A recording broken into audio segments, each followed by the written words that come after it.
Welcome back. Pretty excited about this one. Beltrana is a fig that I've talked a lot about. It's spectacular.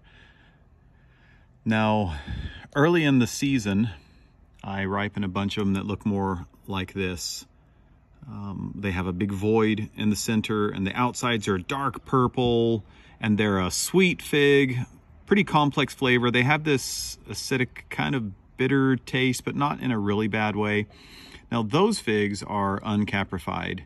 I didn't realize that last year. All I knew was that the first portion of the year I was getting figs that didn't impress me and blow me away too much. But they were still delicious, tasty, great figs that I enjoyed. But all of a sudden, and I thought maybe it was associated with heat last year, all of a sudden they got like almost black inside, like dark black. And then the void was completely gone, and it stayed that way for the rest of the season. Well, this is my first Caprified fig that I'm going to have. As soon as I cut it open, I knew what it was. I'm getting more familiar with it. I did a seed test, and about half of these seeds, not quite half, maybe a third of them sank. So it wasn't fully Caprified. Sometimes it'll be a little bit bigger, but you can see a difference right there in Caprified versus Uncaprified. I'm excited to taste them and see how they compare. Now on the left, this is an unknown. My mom's neighbor is from Yalta, Crimea, and she had a few figs. I've ripened and posted about a couple of them. This is one that I really love. It's just Yalta Red is what I called it, because it's kind of a red color on the outside of the skin, and the inside is excellent. Jammy, thick, very rich. It's an awesome fig. I don't know if anyone else has it yet because my tree is pretty small, but oh no, I know a couple people did. I sold like 2 sets of cuttings on FigBid. So Red Rock Figs is one. Hopefully he can ripen some this year and post his thoughts on it.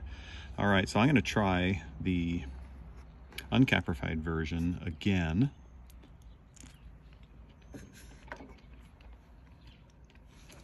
An interesting thing about the uncaprified versus caprified is it also changes the color of the skin.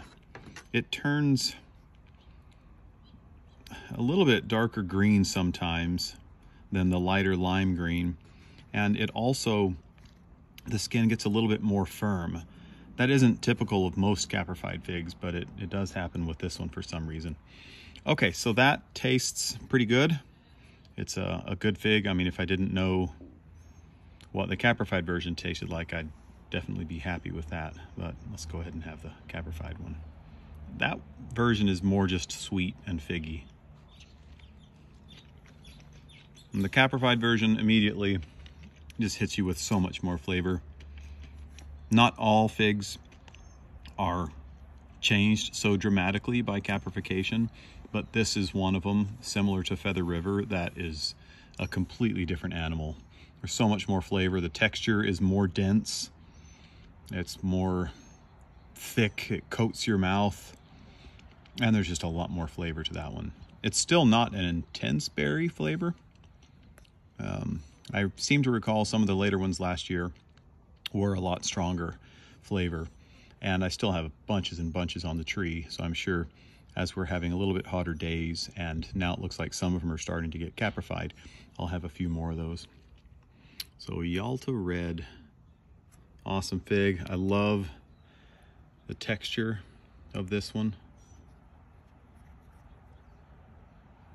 It's chewy, thick. It has a void, but that void usually is always full and packed, like you can see here. It's there, and this is also uncaprified. I checked the other one right before, and I scraped a couple of the seeds off of this. That's why most of these you're seeing are already cut open, is I want to make sure I can test the seeds before I do the video.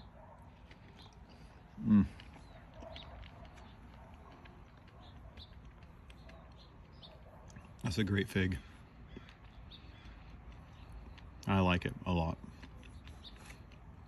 Medium, moderate flavor, moderate berry flavor, nice texture, chewy skin, but not tough. Really good fig. It also has a nice seed crunch to that one. Really good. Okay, hope you enjoyed that.